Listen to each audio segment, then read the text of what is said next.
decided right now. It's 3 in the morning. I guess it doesn't matter, does it? If I'm awake and I feel like doing a live, why not, right? Hey kitties, we're gonna be doing a little more talking, so I'm sorry if it wakes you up. Sorry if it wakes you up. I'm gonna guess that I'm probably not gonna have a lot of people join. It's gonna be my guess. Hi, Stormy. It's Stormy. It's not Zoomy time. It's not Zoomy time, baby girl. It's time for Stormy to come lay down.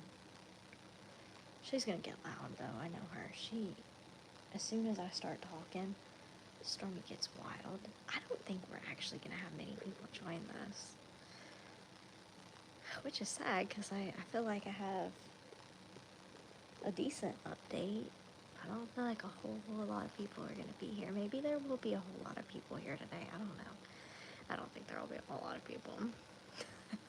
Just, oh, you're awake. Yeah. Oh, we have, hey, 20 people at 3 in the morning. I think that's a Stormy. I already said it's not Zoomy time, so you need to lay down. You can come lay down with Cup and Mama, but you can't Zoomy. It was like live, yeah. Yeah. So I guess there's this little group of us that should be asleep. Maybe we'll have more people join. I know that there are people in like the UK that are probably like just starting their day, right? Like what? There's the Insomnia Club. Yeah. Yeah, everything's good. Yeah, it's just I'm completely turned around. I'm at the end of my medicine changing journey. Actually, in a couple hours will be my last week of hopefully like main adjustments. So like I took my last ever Paxil pill yesterday, which is crazy. Definitely probably why I'm still awake, because I'm a little nervous, because I know once I go to sleep and I wake up, well actually that's not fully true, because I do have a doctor's appointment today. I have a doctor's appointment at 11 and I should definitely be asleep. But I'm not gonna, it's just like, oh, it's a wellness appointment, so it's okay. It's not anything crazy. It'll probably be there for 15 minutes and then I'll be done. But I do know that this last week has been rough. Have you started different meds? Yeah, so I can explain. I feel like I explain it all the time, but I feel like it's a lot to unpack. So I can go over it again kind of in detail, because I know some people join different lives at different times. And I talk about this a lot recently. Oh, I can hear Ellie in the bedroom. He's like, I just heard him like flip over, and he like flips over on his side really aggressively. I can't see him because I've got in front of me my computer monitor is up. That's why it's so bright. Yeah, okay, so my med journey. Let's see. I started on 30. I didn't start when I started in 2019. I don't know if everybody in here knows my full journey. I get it. It's a lot to keep up with. So I started at the beginning, literally January of 2019, and we got me on 20 of Paxil, and I went through really good times with it, and then in 2022, went through a major life change and with teaching, and so after that we decided to, I say we as in my doctor, me, and Ellie. Those are kind of we're the three that make the decision, because I feel like Ellie should get to have an input as well, especially since he does have good insight, because apparently I don't always tell my doctors everything I'm supposed to, or I get nervous and clammed up, so he's normally really good about helping with that. But we decided to go up another 10 milligrams, and we went to 30. And then this year, I just have some other stuff going on, and we think that my Paxil actually might be the reason that we can't solve this problem. And so my specialist referred me to a psychologist, and that was because she's just like, yeah, I know your family medicine doctor handles your your Paxil, but like I think you should go to this psychologist next door. Oh, my computer just went off. Please turn back on. You're my lighting. Please, hello, please turn back. There we go. um, she's like, yeah, I would rather you see the psychologist. You know, that is literally their job to dealing with that kind of area. And my specific doctor specializes in anxiety. So, you know, each of the psychologists there like specializes in an area, and they put me when I did my thing and I scored a certain whatever that said I have whatever kind of anxiety, they put me with her. And she's been really great, and we decided that happened like August 8th, I think. I had to change my medicine and some of my portals today, so my doctor that I see tomorrow knows that I've updated my meds, but was looking and I started like August 8th, and I did a week of 10 milligrams of Prozac with 20 milligrams of Paxil and then a supplemental, but my pharmacy only gave me 2 pills, so I really didn't get to take them. It's like Buspar. And then the next week I went down to 10 of Paxil to 20 of Prozac. And then I saw my doctor, and we decided instead of going from 10 to 0, we were going to go 10 to 5 because I had a really, really hard time from going 20 to 10. And so I'm still on 20 of Prozac. That isn't changing. But I just finished yesterday, Wednesday morning, because I take my meds in the morning. I took my last Paxil, so I'm a little scared. It can't be much worse than it's already been, you know? My system went through a huge shock every week. Me and Ellie, sad that we've kind of gotten the pattern down now at the end of it, but since Thursdays were the days that my medicines would change, Thursday I would start to go downhill, and then Friday would be significantly worse. Saturday is hit or miss if it could be good, but then Sunday and Monday were always guaranteed, like, they're bad, like, not good days. We're not leaving the house, like, it's just not good. Mentally, other days normally I'm just sick, and then like Tuesday, Wednesdays, and part of Thursdays I was like really good. Like right now I feel really good, but I know tomorrow starts the last taper, and it's not even a taper anymore. It's like fully off. So I'm excited, nervous, ready for this to be over. Y'all haven't probably seen me. I don't know when the last time I posted a video. I think I took this last week, like really off, like not worrying about anything. It was like, because I was not getting out of bed. I get nauseous, and I feel really good at night. And is it making my sleep schedule horrible? Yes, but I'm doing what I can to survive right now. So I'm definitely here. I've had to start like one thing I didn't think that I would have a problem with was a decreased appetite. I've had to like force myself to eat, and that has been really difficult, surprisingly. So yeah, it's been a journey, and I think we've got one more week of it, but I feel better these past 2 days. My like biggest symptom of the week has been irritability this week. Just anything and everything.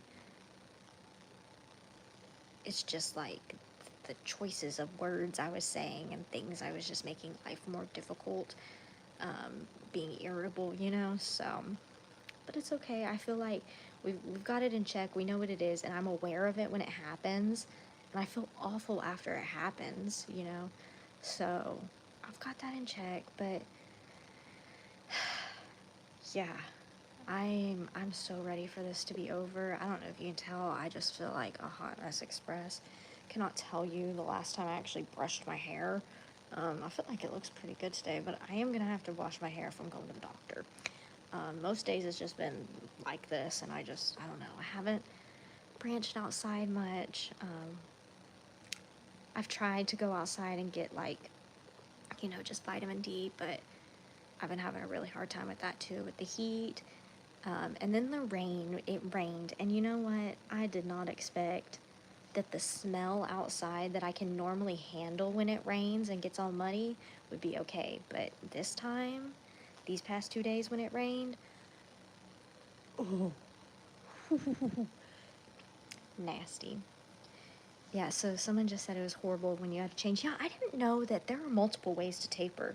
And depending on what kind of anxiety and what kind of medicine you're getting on, depends on how you taper. Some people will completely taper off everything and then um, start the new pills once they're completely tapered off, and some do it at the same time. But I was on Paxil, and so, hi Stormy. Hey, oh, why are you running away from me? And she was like, yeah, the symptoms are so bad, like, or the withdrawal symptoms are really bad, so let's just go ahead and start you on your other one. I will say, the weirdest thing happened earlier. Okay, so weird. And those of y'all that understand, you'll understand. So I was sitting here. Me and Ali had just went and got Jack in the Box because I told him, I said, I need a Jack in the Box. Hi, Stormy. I'm on my keyboard. Okay, she's gone again. And so I'm sitting there and I'm talking to Ellie, and he's getting like just exhausted. He's barely awake on the couch anymore. And I'm like, I said, I just realized I have a doctor's appointment tomorrow. We've been talking about it all day because he has to drive me because I drove the other night on my own and it was not good. I almost passed out, so I don't need to be driving right now. And doctor's aware of that as well. So I told him, I was like, I have a doctor's appointment tomorrow. He's like, yeah, love, we talked about it. We talked about this. And I was like, yeah, but like normally, like the night before, like I feel anxious. It doesn't matter. It's like white coat syndrome. It's just generalized anxiety disorder. Nothing's going wrong with this appointment. Like when I tell you like this is just a wellness exam, like that is what it is. Like that's all it is. It takes nothing. It's nothing bad. It's not even a bad appointment. It's just one of those wellness visits you have to do once a year. And I was like, I should be freaking out about this though. And he's like, that's a good thing, isn't it? That you're not freaking out about it. I was like, I know. But like, now I feel like I'm not worrying about it enough. Like I'm not anxious about this. Like I need to be more worried about this. Does that mean I'm like not prepared? And he goes, can you just stop? Can you stop and just accept that for once in your life, you're not anxious about something? And just like take it and roll with it. And I was like, yeah, but I'm not prepared. He's like, you don't have to prepare. You literally just have to show up. Like, you're fine. There's nothing to worry about. Just go with the not anxiousness. And when I sat there for a few minutes and I was like, I don't know how to deal with this, right? Like, normally, what again, what are you still doing up? My sleep schedule is really messed up right now because Ellie and my doctor pretty much said that I need to rest whenever I can, and Ellie won't wake me up anytime throughout the day. So just if I'm feeling sleepy, my doctor said I'm very blessed to be able to have the job I do and take this time and be able to really just when I'm feeling tired, just go to sleep. Ellie had a point. It's so hard through. And yeah, and so I mean, he has anxiety too, and like I've always said, that's his story to tell, but it's not like mine, okay? Mine is like, his is very specified. And by specified, I don't mean he has, GAD or social anxiety, or it's like over a specified trigger, and that's where it like gets him. And so he's good, he's done everything with his doctors, he's good to go, but he's never experienced it like me, where it's like you literally worry and prepare over absolutely like nothing. And then I'm just sitting here and I'm like, I'm so not used to this. Like, yeah, it might seem like, yeah, I'm up at 3 o'clock in the morning. We have to leave here at like 10, which isn't bad. Okay, we have to leave here at the latest 10:30. This man set his alarm for 10 o'clock. There is no way, absolutely no way. I told him I wanted to leave by 10:15. There's no way we're leaving the house at 10:15. I always tell him, I have this little thing. I always say, tell him we have to leave the house 15 minutes earlier than we do, and then you'll always leave the house on time. So we'll see if we get that tomorrow. But he's got a good night's sleep. And let me tell y'all, that man is the best freaking human in the world. Like, he has put up with my crazy, and I say my crazy. You know, my doctor said, no, you're not crazy, Megan. Don't say that about me, or say that about yourself. But, like, I know I got some of the crazy in me. It's okay. It's okay. And he's put up with, he's not even put up with it. Anytime I've been just like, I've just sat and I've told him, thank you for putting up with this. He's like, stop. It's not putting up with it with you. This is your struggle. This is your journey, and I'm here to support you. And I could not have gotten through this without him. It has been miserable. If you're ever looking to do med changes, if you haven't before, I'm sure a lot of y'all are wiser, lived many more lifetimes and experiences than I have, but if you've never changed your meds, good Lord, I wish somebody would have prepared me a little. Actually, I'm not going to say that, because my doctor prepared me really well. Everybody prepared me really well, but you are never fully ready for this amount of change. And it is crazy.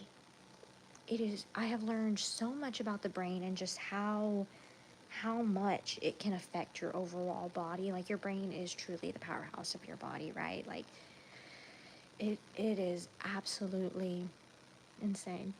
Oh, good morning from the Netherlands. I would love to visit the Netherlands one day. I want to go to Europe and just across the sea. Netherlands is in Europe, right?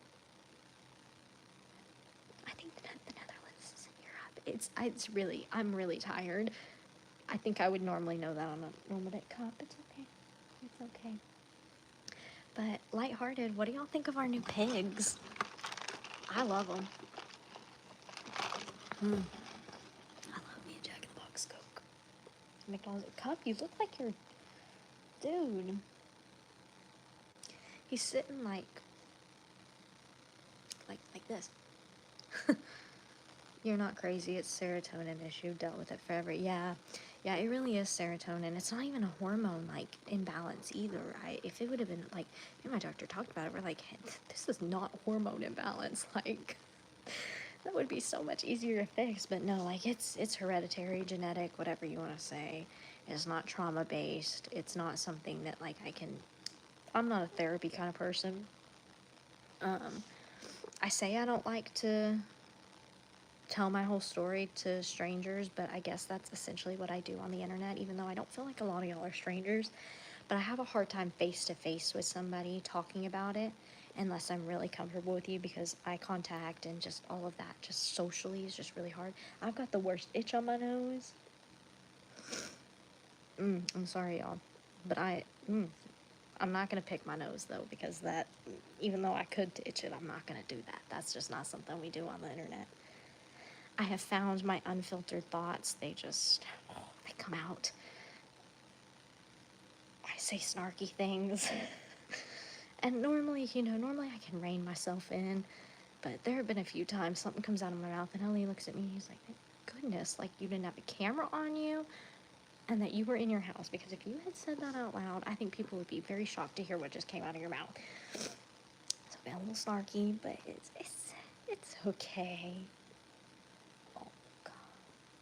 I've bonded a lot with my cats over this time. There's like 4 of them that as soon as I go lay down to go take a nap or whatever, I've really tried in this time to keep like sleeping to the bedroom. I don't nap I don't nap on the couch anymore.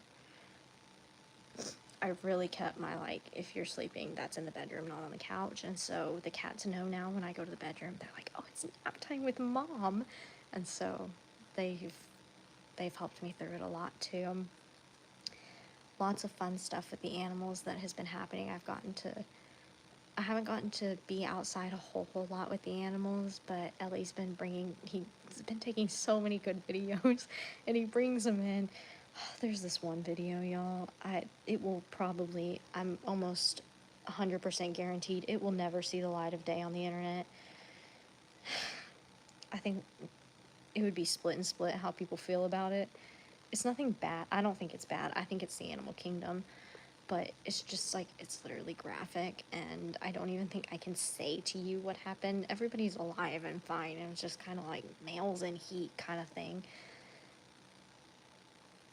And it's just kind of crazy, and I was just sitting there like, this is what we're dealing with the new pigs. So that's another thing we've got on our plate, is trying to find a vet to come out here. Oh, he told y'all what our 2 male pigs. So y'all know the lowdown of what the boys did. We're real woke apparently over here. I'm kidding. Yeah, Wilbur and socks. Yeah, that's a video. I'm so glad he told you. And I watched the video, and I told him, I said, if you are gonna put that, I told him, I said, my love, I love you so much, but there are some things that you cannot put on the internet. Like, when we sit down and have this conversation, he goes, I think I could put this on the internet. And I said, no, sir, you can't. Like, you would have to put, like, a massive emoji or something. Like, it's so wrong. But I was just shocked to see these pigs' personalities. Like, why are they doing that? And if you haven't caught on yet, bless your heart, it's not something you want to see or hear about, really. But I love these new pigs. Wilbur is so funny. He comes running. I've gone outside a few times at night at like 10 or 11 and spent time with Wilbur, and he just chases me around the yard. It's so funny. Angel's been sweeter. Annabelle, I think Ellie told me today she was starting to use her leg a little more, so I'm really excited about that. I walked outside like 2 days ago, I think to go get some of the snacks I got out of Ellie's car, and I just see a pig comes walking up to me, and I'm like, Wilma, what are you doing out, girl? And Ellie's like, yeah, she has to be out because Wilbur is hurting her. And so we looked at the wounds, and I was like, okay, the wounds aren't bad at all. Like, they look rough, but they're not bad at all. A little bit of spray. Lester and Ellie will put anything out there. I'm telling you, if I wake up one day and I see that video on the internet, here's the thing, okay? Something happened. Another reason I don't think you will ever see Ellie post that video, and I reminded him of this, is because he posted a video a couple weeks back, and it got flagged for animal abuse, or like animal fights. It was something about animal fighting. And I was like, what? Like, normally animal fighting comes into like, it falls under like an educational clause, animals in their environment, which is why you'll see people posting animals breeding and stuff, that you're able to like actually see that, because it falls into animals in their natural environment under like YouTube's clauses. But within like the first like 10 minutes of it being posted, it flagged them. Now, I don't know if y'all know this, but YouTube has like a lot of policies of what can be put on there and what can't. And I'm gonna be honest with you, even as a creator, I've read through all the policies because I'm an anxious person, or I guess I was, I don't know. Maybe I get to say that I used to be an anxious person. I've read through all the policies, because you have to read through the policies to get monetized, you have to agree to them, all these things. And so I've read them, and I know most of them. You know, there's politics stuff, there's racial things, there's things to protect children, all these kinds of things. And one of them does come into animal abuse. Like, you can't have animal abuse in there, but you can have animals in their natural habitat. That's why if you see, it's called a cockfight, but it's just two roosters fighting, you're not going to get in trouble for that. And so what it will do is you upload your video, and then normally it takes 10 to 15 minutes, just depending on how long the video is, and it runs a check to make sure you don't have any copyrighted content or anything that goes against their policies. And it's AI that does it, the computer does it. So it's not an actual person watching the video, right? So it flags his video for animal abuse. It was either animal abuse, neglect, something like that.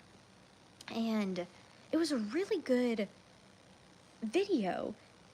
And I was like, what happened? Like, where does it have it flagged? And he goes, oh, Megan, it's one of your chickens. I was like, what? And Ellie's really been getting into my chickens lately. He really likes this Polish rooster I have that was, it was gonna 50-50 if it was gonna be a girl or a boy, right? And I couldn't tell when it was a baby. So now that he's like 3 months old, you can tell he's definitely a rooster. He has the most girls in the yard, and Ellie loves him. loves him. And I thought it was really cool. Ellie didn't know this. I was like, hey, he has an extra toe than a normal chicken does. This guy has an extra toe. And I was telling him, you know, Polish have this many toes, Silkies have this many toes, other breeds have this many toes, but this guy has an extra toe on each foot. And we were showing that. I don't even know if y'all got to see that video. But it immediately demonetized the video, which means he can no longer make content from it. But further than that, they completely pulled the video off of YouTube without like his consent or anything. They can do that if it goes against their policies, but he didn't authorize, like he didn't pull it off himself. They did. And so I was watching it, and he was zoomed in on the chicken's foot, but like nothing was happening. Like the chicken was in our garage, and I was like, "That's his spur. You know that this is his. He has extra toes, and so we're counting like, oh, how many toes does the chicken have? You know." And they said that that was animal abuse, and so it was either animal abuse. It fell under something of animals fighting, animal abuse, something not okay with animals. And I was like, okay, well, that's weird. And I explained to him, because he's never had this issue. I said, okay, well, I don't know what's going on, but I know that AI is what checks your video. And obviously the video hasn't even been out for longer than 10 minutes. I don't know, is disabilities are an issue with YouTube?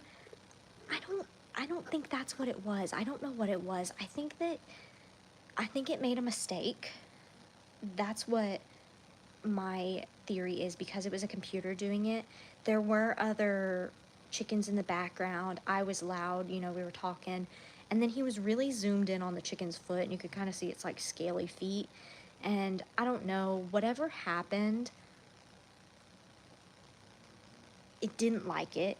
And so he had the option to just go ahead and say, yeah, okay, I did wrong. I'll do the little quiz thingy. I'll take the video down, and in 90 days, like, if he doesn't post anything that involves whatever infraction he got, it'll be off his, like, YouTube system. Because y'all know you can get strikes. And after you get so many strikes, you are demonetized, and I guess you can still post, but you can't make money from your content through ads. And so he was just like, I guess I'll just say, like, I guess I did something wrong, because, like, technically we were looking at the clauses, and we're like, well, technically could what? Because we were like, if you file an appeal, that means somebody, not a computer, will actually go and watch it. If you file an appeal, you have the chance of you win it and your video gets to go back up. But if you lose it, you then get an actual strike instead of just a warning, which is if you say, yeah, I did this, you take the warning, and that's when they take the infraction off of you after so many days. But this, if you file the appeal and they still say, like, yeah, this is wrong, then you get in more trouble for, like, blatantly going against the policy and saying I didn't do something wrong. And so I was so sure of it. I was like, I would appeal it, because it's literally a chicken, you know? I've showed afterbirth. We did a birth video, because I saw somebody said homesteaders do get demonetized for birth videos sometimes. He had a birth video, and there was nothing wrong with that. And there was blood. I actually had to pull the baby out of the goat, help get the baby out of the mom. I've showed afterbirth. I have showed runny butts on a video before, so people can see like what scours looks like on a goat, and we've never gotten in trouble for that. So that's kind of why I was like, I would appeal it. But he's like, I just don't want to get in trouble and do anything, and like, if I do this, if I accidentally do something again, like, I don't want to get in even more trouble. And I was like, no, I completely understand that. So he I don't know how many days it's been a couple weeks since then. I don't know if it's 90 days, 30 days, 60, it's something in those intervals. And so when he came up to me about the socks and Wilbur video, and we were talking about, and after I was like, no, that, like, you can't post that. But then I was like, no, what if that's considered an infraction, and you post something again, you're gonna get in trouble even though you didn't do anything wrong the first time. And he's like, yeah, that's probably not a good idea. And he's like, if I give it to you, will you post it? And I was like, no. I'm not gonna put that on. That's not my style stuff. Like, no. No, I mean, we do that sometimes. Sometimes we'll take videos of the cats and we'll share within, but not with that. But yeah, so YouTube's interesting. We love it though. Very blessed that we're able to bring y'all videos and we can also have our livelihood supported via YouTube and their ads. But it was kind of interesting. I was very surprised of it, and so that's why I don't think you will ever see the Wilbur and Socks video. I'm surprised he talked about it. Oh, there goes my computer again. Yeah. But what do y'all think of the pigs? I really love them. Wilbur, he's been my favorite so far. I just love how crazy he is. Trying to find a good vet to come out here to fix them. I spoke to many vets about getting the girls spayed. Oh, thank you for staying up for y'all. Well, I was just already up, and then I figured, I was like, I know I got some people who are up too, who would like to chit chat, to do something, you know, because I know that I always feel bad. I feel like people in other time zones, when I like to do lives at 10 o'clock at night, that if they're in a farther time zone than me, they oftentimes don't get to watch it. So, yeah. But I love our piggies, y'all. They're so cute. We've got something super fun happening on Thursday. I'm gonna keep it a secret. I feel like a lot of people aren't gonna like not really care for it, but I care a lot for it because I talked Ellie into getting something that he's never really been a huge fan of, but now he's like really getting into these. It's new animals, okay, if that animals, that tells you. These new area of animals, and he's gonna have his own, and it's gonna be so fun. It is gonna be so much fun. It's also, I feel like we can talk about it. I'm gonna talk about it. He didn't tell me I couldn't talk about it. We're getting new chickens, okay? So we have just, over time, chickens are so fragile, okay? And especially the breeds that I've gotten, because I was choosing Polish, and Polish are fragile.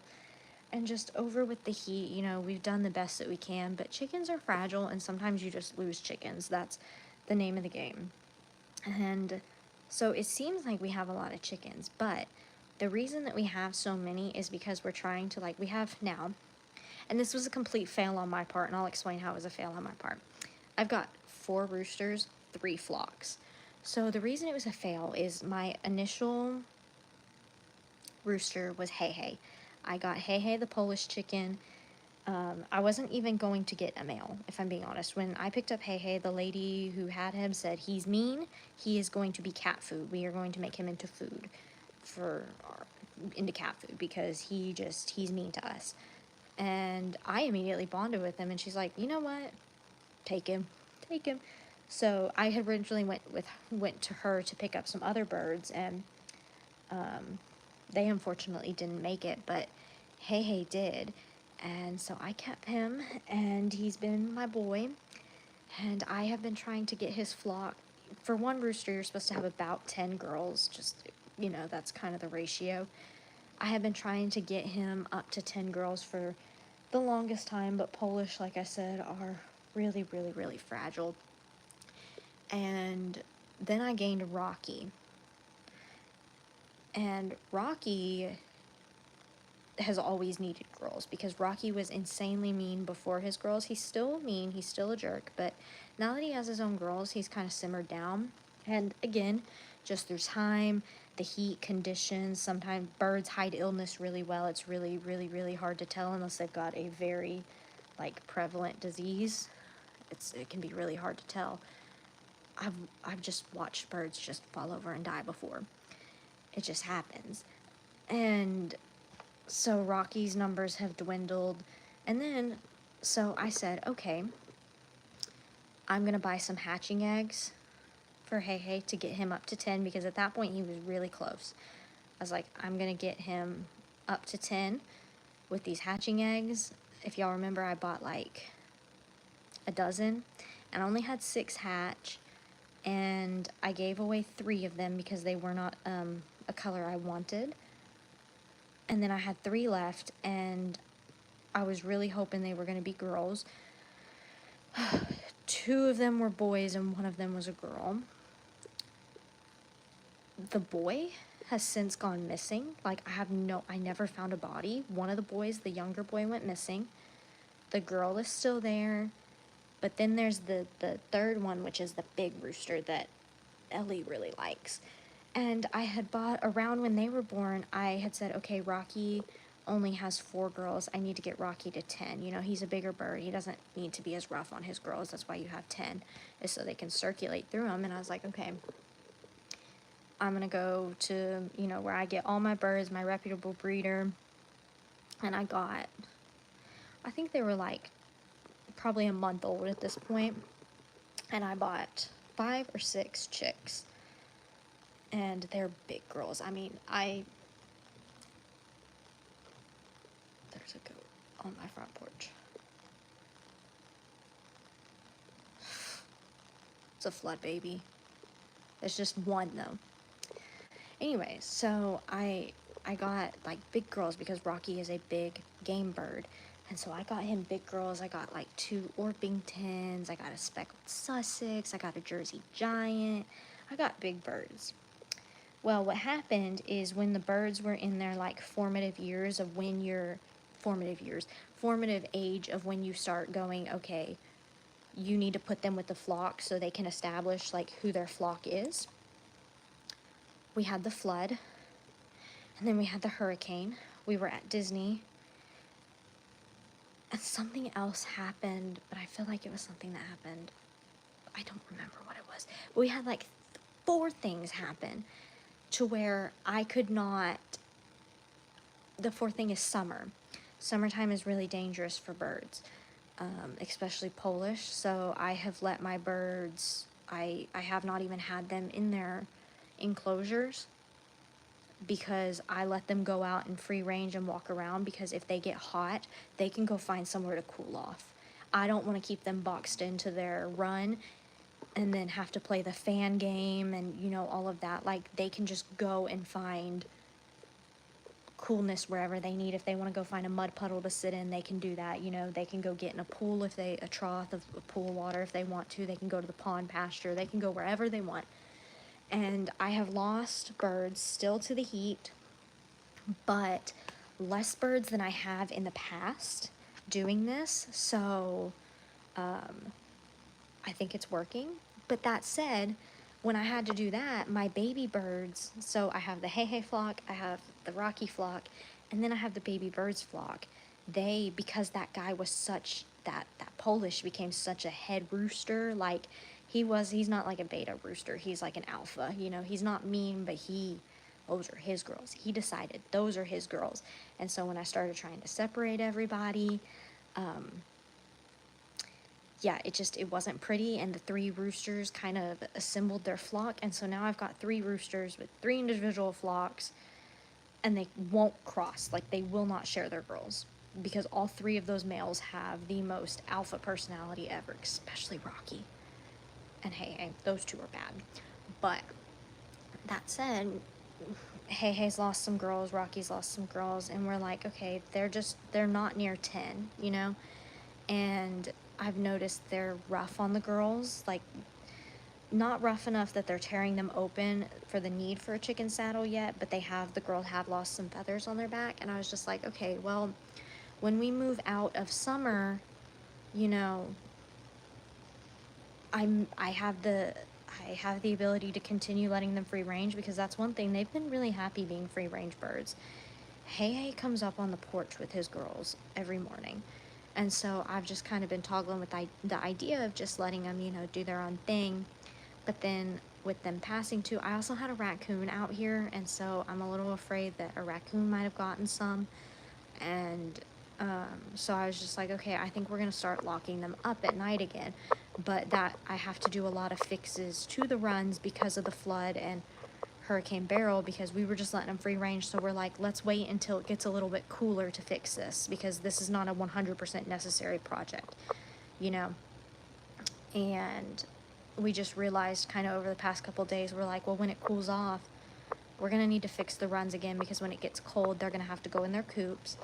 And then we were thinking, well, when they're not all hanging out with each other, I think they're going to need, each are going to need their full flock. And I don't know what we're going to call this third rooster, whatever Ellie decides to name him. He has a full flock. That was Rocky, in case you didn't know. Didn't know. I don't know what I'm saying. So that rooster has his full flock. Rocky has a few girls, and Hey has a few girls, but they could each do with like 3 to 4 more. So Ellie's been getting into chickens, and I was like, hey, why don't we get some adult birds, and we can just put them with Rocky and Hey, lock them up at night, and then they'll establish that flock. And then we were looking at it, and y'all, adult birds, I don't know if y'all know this, but it is like trendy to have chickens now. I feel like, I don't know, I feel like a lot of people want chickens for their eggs. And here's the thing, because I don't know if I'm crazy, but tell me if y'all agree with this, okay?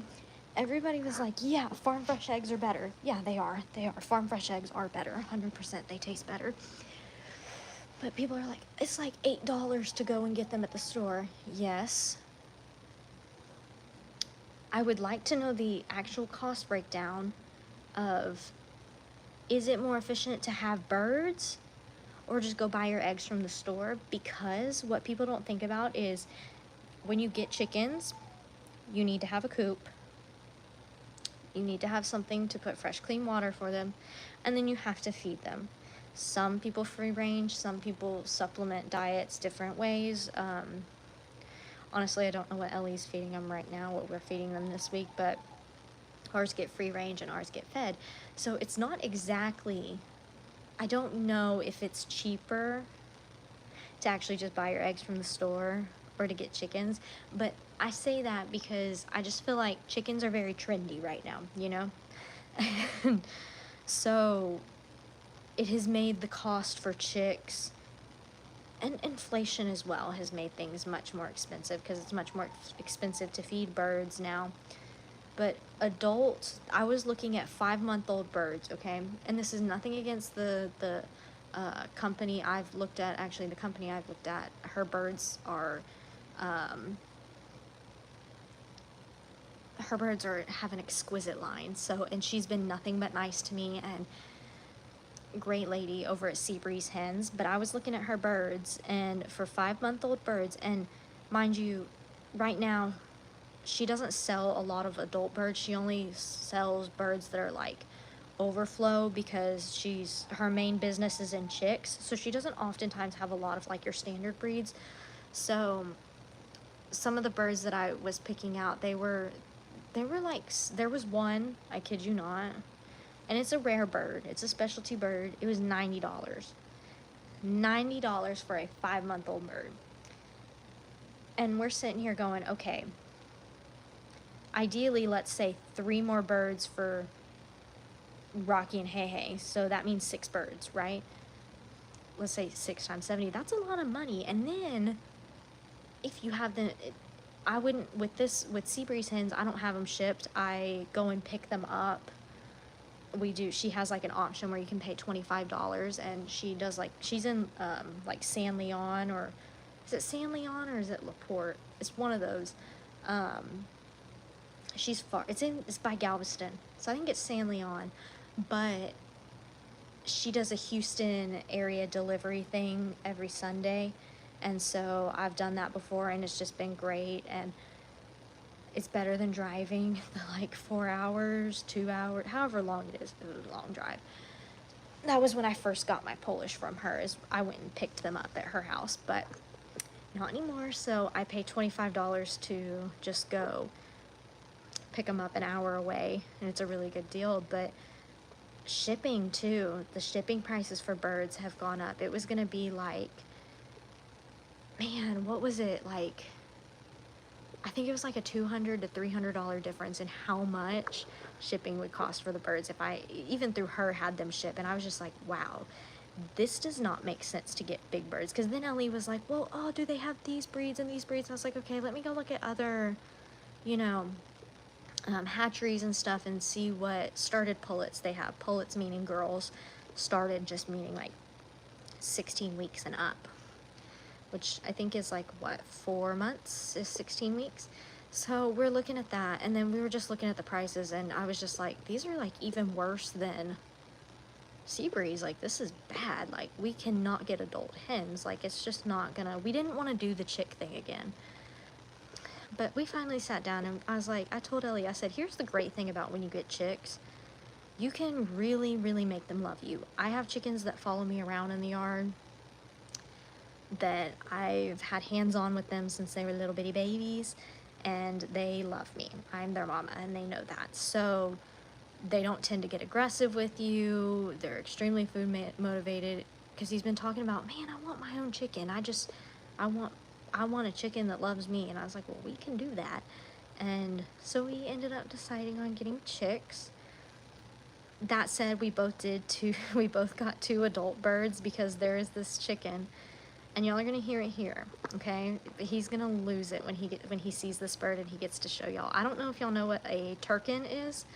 It is not a mix between a chicken and a turkey. Common misconception, I don't know, but it is called a naked neck chicken. Its breed name is Turkin, but the nickname is naked neck. And when I tell you that it has a naked neck, it's like feathers, feathers, nakedness. And they're so funny looking, and Ellie has always wanted one, and she has some right now. And he's like, oh, does she have it in a chick? And I was like, no, she doesn't have any in a chick, but she has them in an adult bird. And he's like, I'd really like one of those. And I was like, okay, I'm gonna buy you a turkin. So I bought him a naked neck, and then he's like, well, but doesn't it need a friend its age? It's literally chicken math.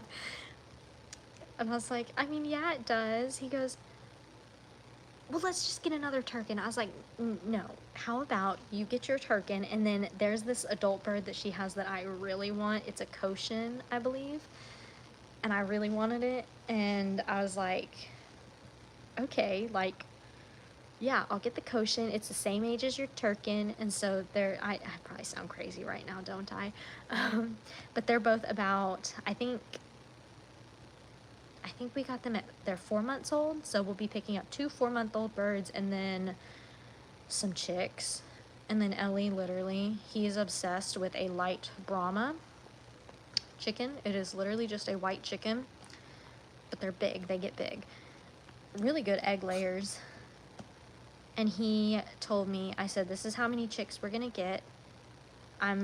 Since you're going to be a part of this too, half of the chicks will be yours, half of them will be mine. You know, they'll be ours, but like, I'll bond to these ones, you bond to these ones. And I always pick chickens not based on like meat or egg laying. I could care less. We don't eat enough eggs to use ours. We end up giving it back to our pigs. I actually give it back to my chickens, their eggs, and they love it. And they don't peck their eggs on their own. They only wait until I throw them and crack them. I kind of have trained them that way. So I'm really proud of that. And he told me, he goes, I want 3 light Brahmas. I said, 3. You're not going to be able to tell them apart. He goes, no, I'll be able to tell. They've got to have some distinguishing feature. And I told this man, I said, you're not going to be able to tell them apart. He goes, one of them can go to Hey Hey, one of them can go to Rocky, and then the other one goes to me. I was like, your chickens have to have a flock. Like, they have to have a flock. So I don't know where he wants this 3rd one to go to. I feel like you're going to be seeing, if you don't like chickens, you're probably going to be seeing more chicken videos from him, because he told me he wasn't that excited when we were like doing it, but after I like paid for them, and I don't think he was thinking we were going to get the chickens soon. That's the great thing about Seabreeze hens, is she updates, like, she does year-round hatching. And her newest hatch was August 16th. So, of the chicks that we got, they're about 1 week old. And I don't think he thought we were going to be able to pick them up for a while, because when I got my Polish for the very first time, I had to wait like 2 months to be able to go get them.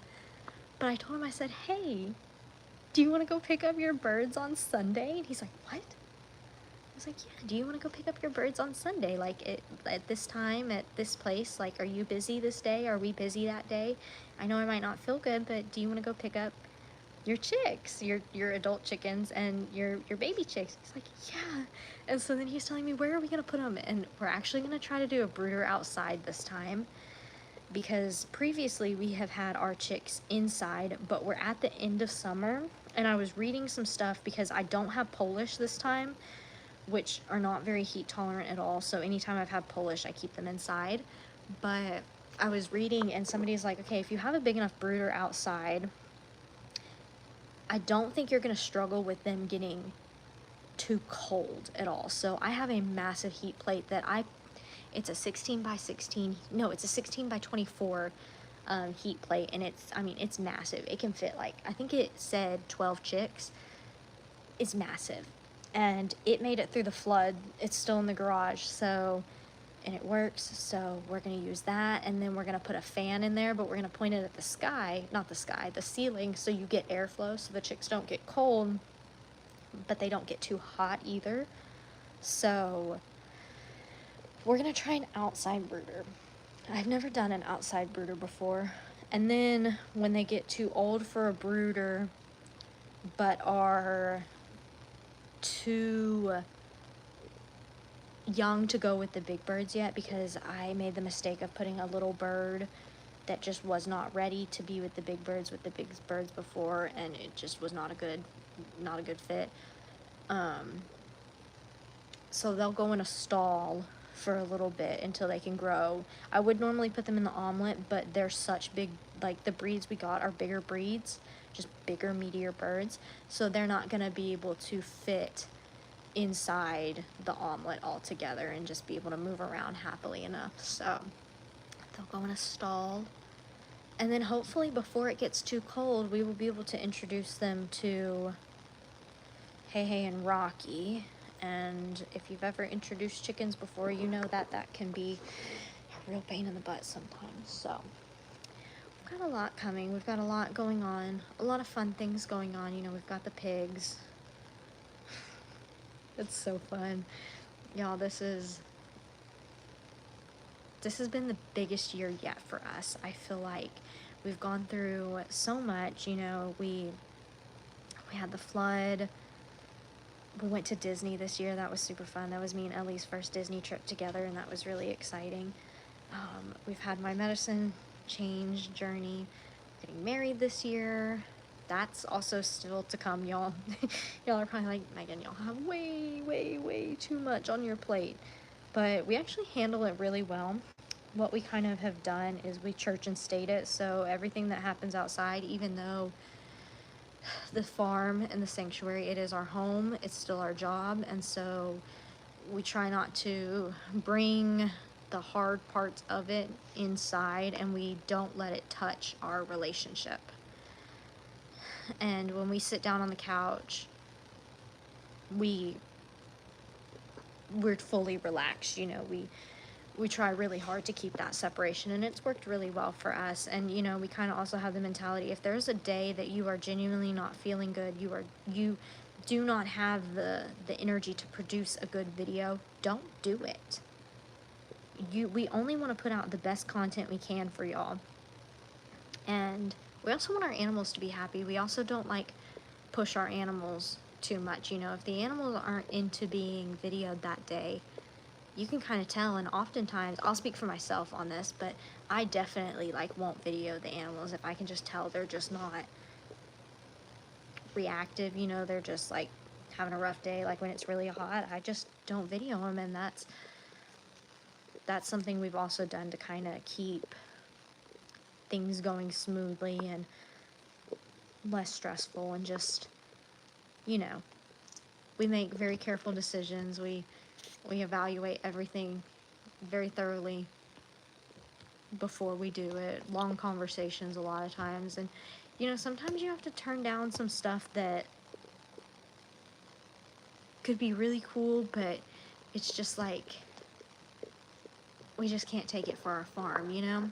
Like, one thing we've talked about, but it will probably never happen, Ziggy is a great asset to our farm, and Ziggy, you know, he's my bird, he's my boy, and Ellie's bonded with him a lot the past couple days because I felt bad that I haven't been out there with Ziggy as much, and I was like, can you love on him for me? Just give him what he needs, and he has. And ever since I've got Ziggy and I went and picked him up and I saw the white emus at Murray's house at Ranamoki Farms, I've wanted a white emu, but I cannot have another white emu because I'm not going to put two males together and risk Ziggy's awesome demeanor, and then I'm not going to get a girl and put a girl with him and mess up his demeanor as well, because he's already showing signs of starting to mature, which he growls sometimes. It's really weird. He doesn't drum. Drumming is a girl trait. Now, I cannot tell you 100% that Ziggy is a girl or a boy because I've never gotten him DNA tested,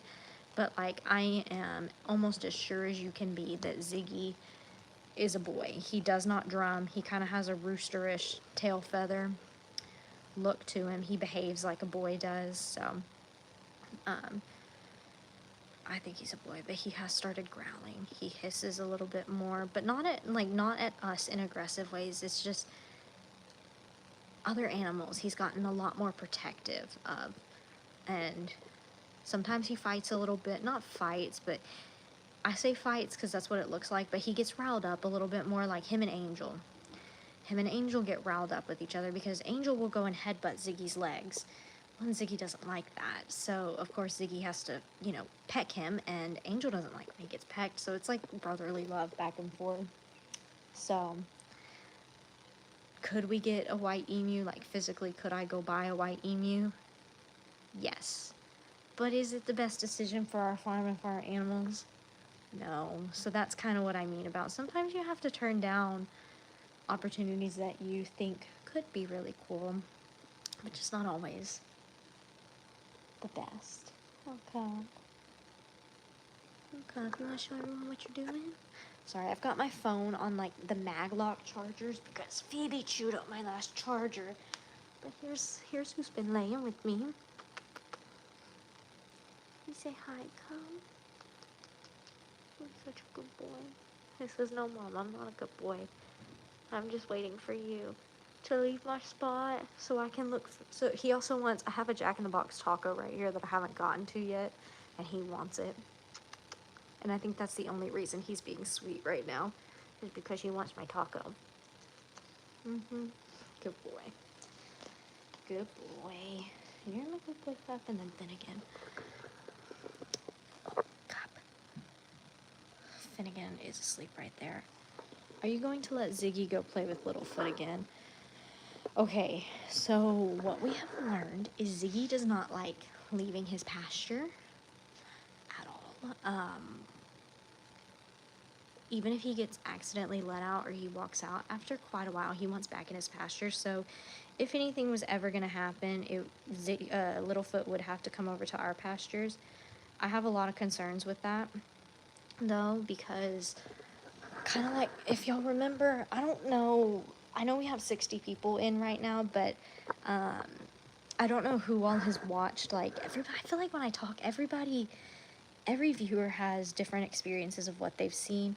I've known some viewers who like just watch Bree's channel, but they've never seen anybody else's, so I don't know what all y'all have watched, but like, and what y'all know about birds, particularly emus and ostriches. But Carl Lester's ostrich, I remember hearing that he had a really, really, really rough time when he was hatching the eggs, because it's so backwards in emus and ostriches. The females will hatch the eggs and the males sit on them, and like a broody hen, sometimes they will not eat, they will not drink, and depending on where the female made the nest, they might be out in the heat and out in the elements, they're not moving. So it's really, really, really harsh on the males. And I just don't, that's my first concern, is I don't ever want to jeopardize Ziggy's health, because he is a one-of-a-kind bird. Like, he really is. He was handpicked for me when I talked to Marie the very first time. She goes, I will pick you a bird. And I think she had quite a few emus at the time, and she goes, I have the perfect one for you. Because I was originally going to get a standard, one that looks like Littlefoot. The standards are the dark ones. And who else do we have? Who else do we have? What am I talking about? I was reading something in front of me, a notification on my computer. Good Lord. I was gonna get a standard. There's the standards that look like Littlefoot, the blondes that look like Ziggy, and then there's the white emus that you can imagine they're all white and they have blue eyes. And I just from cost effective wanted a standard because they are the cheapest. If I can be open and honest about prices, it's okay. I did buy him with my money. A standard can run about 350, a blonde about 500, and a white is about 800. So I definitely wanted to get a standard, but she told me, she's like, I have the perfect emu for you. He would cost a little more because he's a blonde, but he's amazing. And Ziggy, let me tell you, he did not disappoint. He is amazing. He is my bird, and Marie was not kidding. Like, that guy, he's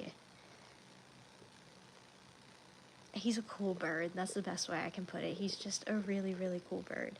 And he just had some it factor. Just like some animals stick out to others than most animals do. Like, I'm sure if I ask some of y'all, who are Wet as babies?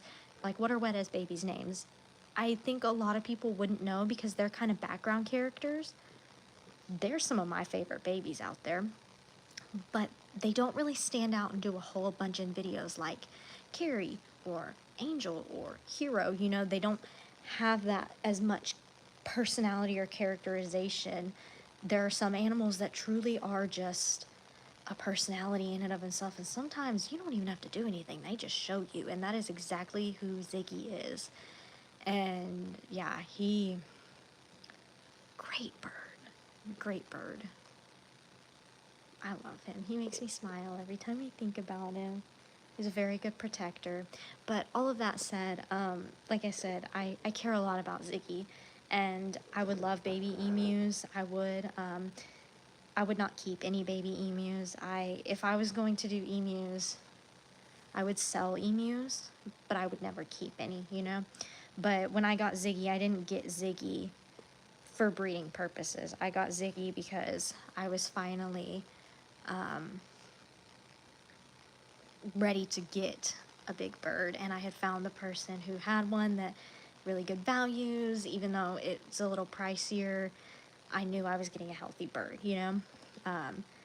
So I prioritize Ziggy's health a lot, and that would be my concern with having him breed, is because he would sit on the eggs. The other option of that is taking the eggs away and incubating them ourselves, but it takes like an industrialized incubator, because I don't know if you've seen this, but like the incubators for emus is pretty big. Their eggs are not small by any means. Like a regular chicken egg is smaller than this mouse, right? An emu egg is like big. And right before the babies are born, they shake a lot. And so you have to have an industrialized one. You can't have the little one that you have in the house for like 6 chicken eggs, right? You gotta have a big one. And emus get big quick. They get very big very quick. They're crazy birds. They have a unique diet.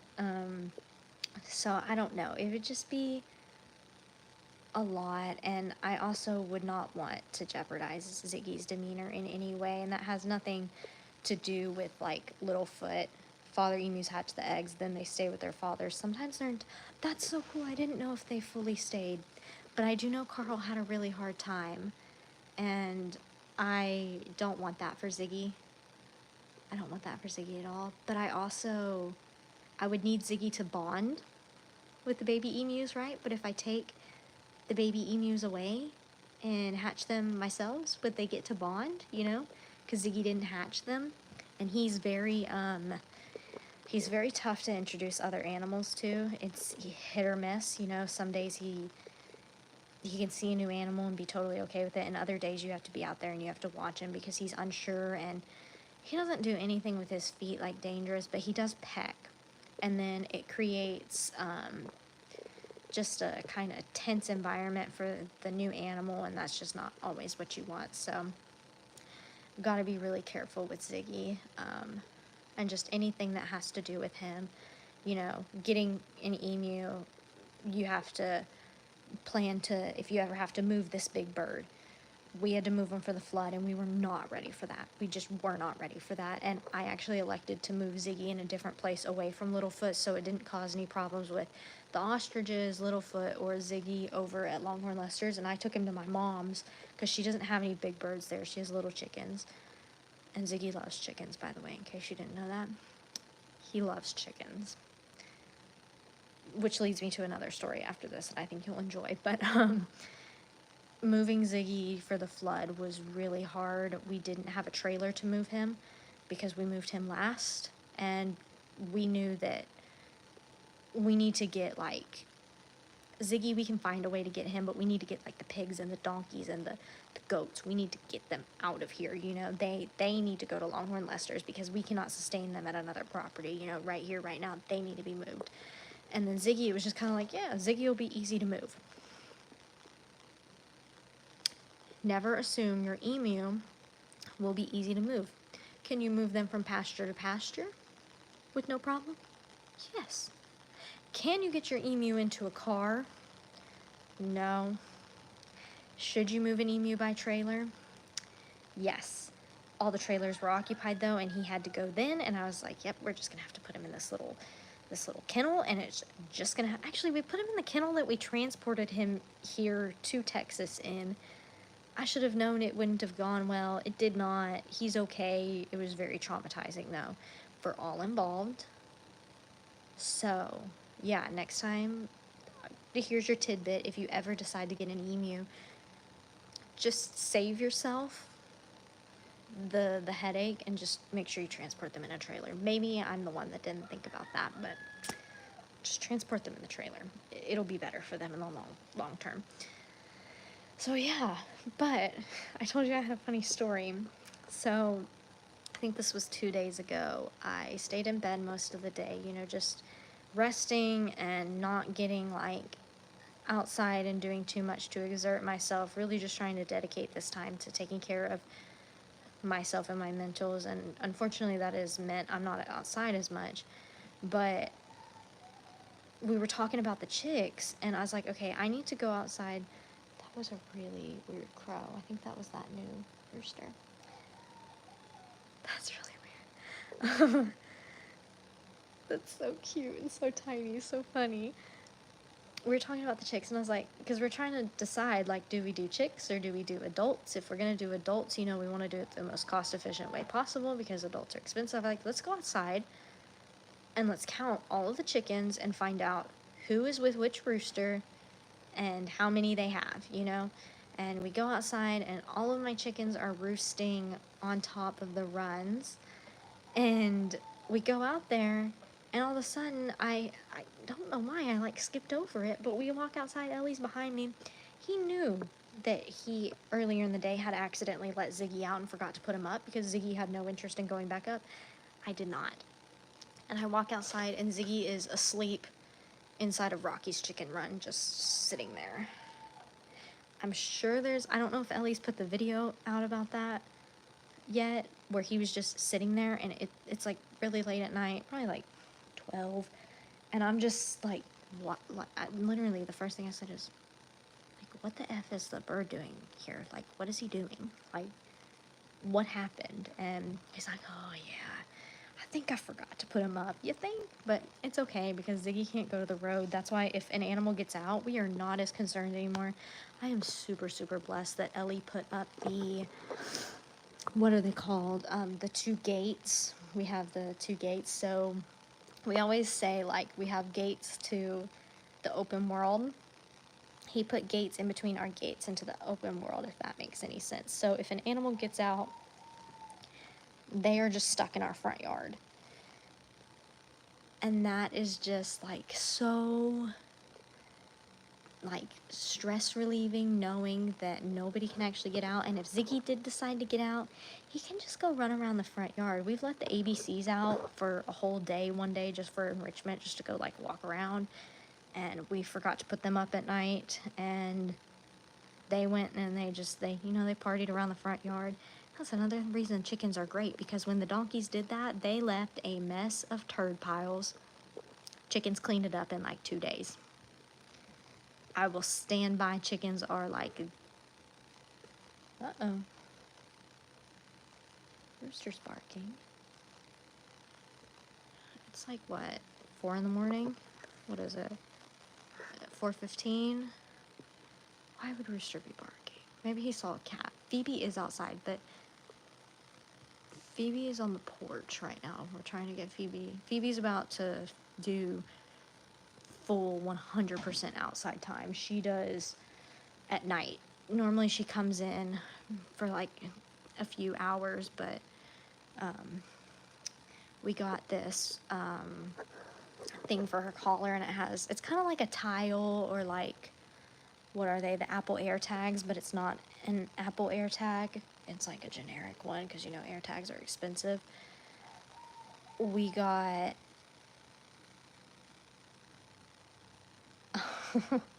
oh, you have a Great Dane named Nemo. That's so cute. What color is he? Before you go, what color is he? But we got the little tracking things, so we just attach it to her collar, and that's just in case if she were to ever try to get out of a panel and she happened to, we would be able to track her. She won't do that. I know she won't, but it's just in case. Oh, what a gorgeous baby. I would love to have a Great Dane. I'm not really a dog person, though. I love our dogs. I do. I feel like I don't read dogs as well. I read cats better. Look at my boy. Finnegan. Finnegan. No? Okay. Doesn't want anything to do with me. They're like, Mom, it's quiet time. And they're right. I should probably hop off this live. I need to get some sleep. I have a doctor's appointment, and I'm still not tired, so I might go take a melatonin or something. I also need to eat because I haven't been. Oh, he's only a year. Oh my gosh. Wow. That's so cute. But he's a big boy for 1 year old, though. Did you have to get his stomach pinned before you go? Did you have to get his stomach pinned so it wouldn't flip? I heard a lot of people have to do that when they get Great Danes. You have to get their, like, organs pinned, right? You get them, like, pinned or something. So, like, I don't know, they don't flip while they're running or something. That's what I've heard with Great Danes. But yeah, hopefully this week goes good, y'all. We're gonna hope. Today is day 1 without Paxil. Taper over. Hopefully this goes good, or else you might not see me for another week, but it'll be okay. I'm here. Y'all don't have to worry. I am here. I know you hear me in the background of some of Ellie's videos. But yeah, y'all, I have enjoyed hanging out. If you're getting up and going to work, good morning. I hope you have a great day. And if you're going to sleep, I hope you have a great sleep. I'm gonna go to sleep. I'll catch y'all next time with another one.